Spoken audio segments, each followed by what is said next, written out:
Hello दोस्तों, आप सभी का बहुत बहुत स्वागत है बीपीएम स्टडी के यूट्यूब चैनल पर। और आज हम सीखेंगे मैथ के कुछ बेसिक फैक्ट्स।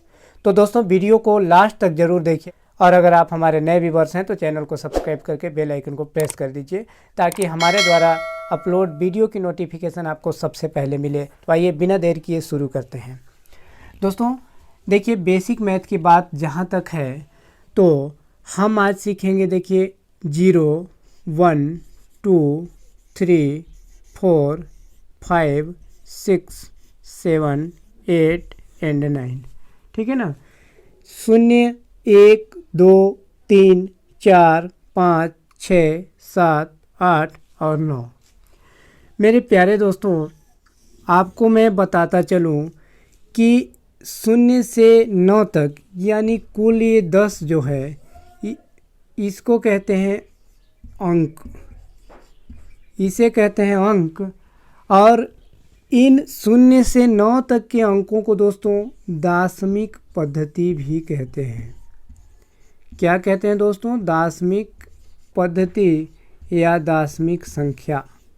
इसलिए कहते हैं दोस्तों दाशमिक पद्धति या दाशमिक संख्या क्योंकि ये देखिए 1, 2, 3, 4, 5, 6, 7, 8, 9, 10। अगर हम 0 से 9 तक गिने तो कुल 10 अंक हमें प्राप्त होते हैं। इसलिए इसे दाशमिक पद्धति यानी दाशमिक संख्या या दाशमिक पद्धति कहते हैं, 1 से लेकर 9 तक को। ठीक है दोस्तों, देखिए इन्हीं 0 से 0, 1, 2, 3, 4, 5, 6, 7, 8 और 9 टोटल इन्हीं 10 अंकों से मिलाकर, इन्हीं 10 अंकों को मिलाकर दुनिया की सारी अंक और संख्याएं बनती हैं। मान लीजिए हमें लिखना है 11, तो इन्हीं में से इस 1 का 2 बार हम प्रयोग करके 11 लिखे हैं। अगर हमें लिखना है 214, तो भी दोस्तों हम इसी में से 2 का उपयोग किए, इसमें से 1 का उपयोग करें और इन्हीं में से 4 का उपयोग कर 214 लिखें। अब बात आती है कि अंक और संख्या किसको कहते हैं। वैसे मैं एक वीडियो में आपको पूरी डिटेल बता चुका हूं, आप जाके प्लेलिस्ट में देख सकते हैं, लेकिन मैं थोड़ा सा यहाँ भी जिक्र कर देता हूँ। मैंने बताया कि 0 से लेकर 9 तक जो होता है दोस्तों, जो एक अंक होता है इसको अंक कहते हैं। और 1 से अधिक अंक मिलकर संख्याओं का निर्माण करते हैं। 1 से अधिक अंक यानी 2 अंक, 3 अंक, 4 अंक, कुछ भी हो, वो सारे के सारे संख्याएं होती हैं। अगर मैं 9 लिखा तो ये एक अंक है क्योंकि एक ठो है, अकेला है, इसलिए अंक है। अगर मैंने 99 लिख दिया तब क्या है, ये एक संख्या है, इसे संख्या कहेंगे क्योंकि ये भी अकेले नहीं है, इसके साथ में एक 9 के साथ में दूसरा 9 भी है। अगर मैं 999 लिख दिया मतलब 999 लिख दिया, इसको भी हम संख्या कहेंगे क्योंकि एक 9 नहीं है बल्कि 3 9 है। अगर मैं 204 लिख दिया, ये संख्याएं कहलाएंगे। अगर मैं 2500 लिख दिया, ये भी संख्याएं हैं। अगर मैं 4726 लिखा, ये भी संख्या है। अगर मैं 10,000 लिखा, ये भी संख्या है। ये सारे के सारे संख्या हैं। लेकिन अगर मैं 0 लिख दिया तो इसे अंक कहेंगे। अगर मैं 4 लिख दिया तो इसे अंक कहेंगे। अगर मैं 5 लिख दिया तो इसे अंक कहेंगे। अगर मैं 8 लिख दिया तो इसे अंक कहेंगे। एक बार और बता दूँ, 0 से लेकर 9 तक 0, 1, 2, 3, 4, 5, 6, 7, 8, 9 ये सब अंक हैं। इन सब को छोड़कर जितने भी आपको दिखाई देंगे वो सारे के सारे संख्याएं होती हैं। अब देखिए दोस्तों, अंकों को शब्दों में और शब्दों को अंकों में लिखना और इकाई, दहाई, सैकड़ा, हजार पर दर्शाना, ये हम देखते हैं। मान लीजिए मैं यहाँ लिख दिया 4। गिनती वाली जितने भी संख्याएं हैं दोस्तों, इसे अंकों में कहा जाता है। और जितने भी 1 द में ओ की मात्रा 2, कुछ इस तरह से, ऐसे 1 1 द में ओ की मात्रा 2, त में बड़ा ई की मात्रा 3, कुछ इस तरह से लिखे जाते हैं। ये सब शब्दों में है, ठीक है ना, इसे कहते हैं शब्दों में। तो हम अंकों को शब्दों में और शब्दों को अंकों में लिखना सीख रहे हैं। देखिए अंकों में ये है, शब्दों में ठीक है, इसे कहते हैं 4। ये देखिए 4 है, इसे कहते हैं 4। अगर मैं लिखा है कुछ इस तरह से, इसे कहते हैं 10। अगर मैं लिखा इस तरह से, इसे कहते हैं 16। अगर मैं लिखा इस तरह से, इसे कहते हैं 22। ठीक है, जब भी हमारे हिंदी शब्दों का प्रयोग या इंग्लिश शब्दों का प्रयोग किसी अक्षर को मिलाकर अगर ऐसा करते हैं, इसको कहते हैं शब्दों में। और गिनती वाले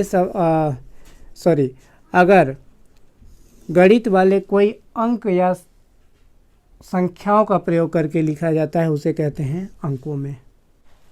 अब आइए देखते हैं इकाई दहाई को कैसे पढ़ा जाता है। मान लीजिए मैं लिखा ये 1, ये तो 1 है। अब लिखा 10। 10 में देखिए दोस्तों, 10 में जो दाहिना साइड यानी राइट साइड जो होता है, इसको कहते हैं इकाई।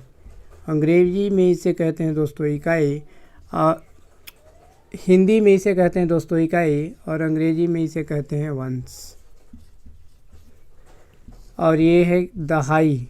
दूसरा स्थान पर हमारे दाहिना साइड से दूसरा स्थान पर जो होता है, उसको कहते हैं दहाई।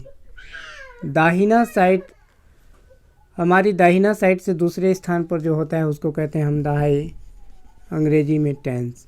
अगर मैं यहाँ एक और बढ़ा दिया तो तीसरे स्थान पर जो होता है दोस्तों, इसको कहते हैं सैकड़ा। सैकड़ा, अंग्रेजी में इसे कहते हैं दोस्तों 100। अगर मैं और बढ़ा दिया इससे आगे तो दोस्तों चौथे स्थान वाले को कहते हैं 1000। अंग्रेजी में कहते हैं 1000।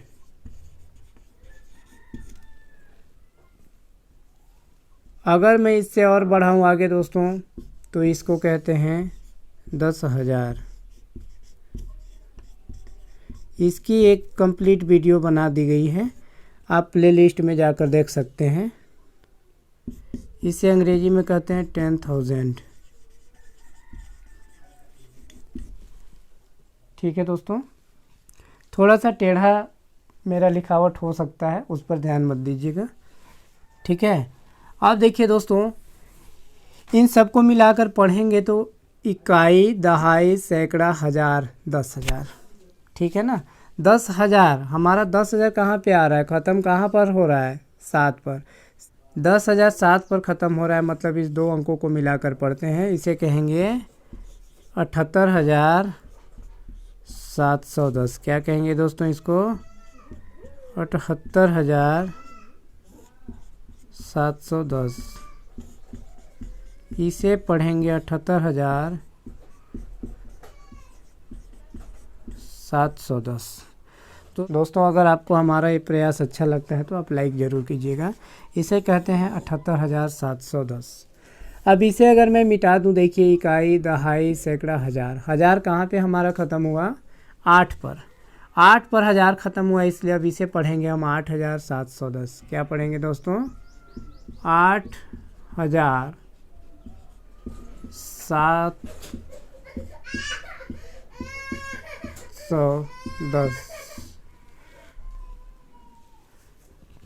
तो इसे पढ़ेंगे दोस्तों 8,710। अगर मैं इसे मिटा दूं दोस्तों, तब इसे पढ़ेंगे 710। देखिए 710 क्यों पढ़ेंगे इसको भाई, इकाई, दहाई, सैकड़ा। मैंने आपको इससे पहले बताया सैकड़ा का मतलब होता है 100। अच्छा, सैकड़ा को दोस्तों 100 के नाम से भी जानते हैं, एक बात ध्यान रखिएगा, सैकड़ा को 100 भी कहते हैं। तो इकाई, दहाई, सैकड़ा। सैकड़ा कहाँ हमारा ख़त्म हुआ, 7 पर। 7 पर सैकड़ा ख़त्म हुआ, इसलिए इसे हम 100 पढ़ेंगे, मतलब 7 पर ख़त्म है तो कहेंगे 710। ठीक है ना। अगर हमें 100 लिखना हो तो एक और शून्य शून्य कर देते हैं। अगर हमें 204 लिखना हो तो 204 लिखेंगे।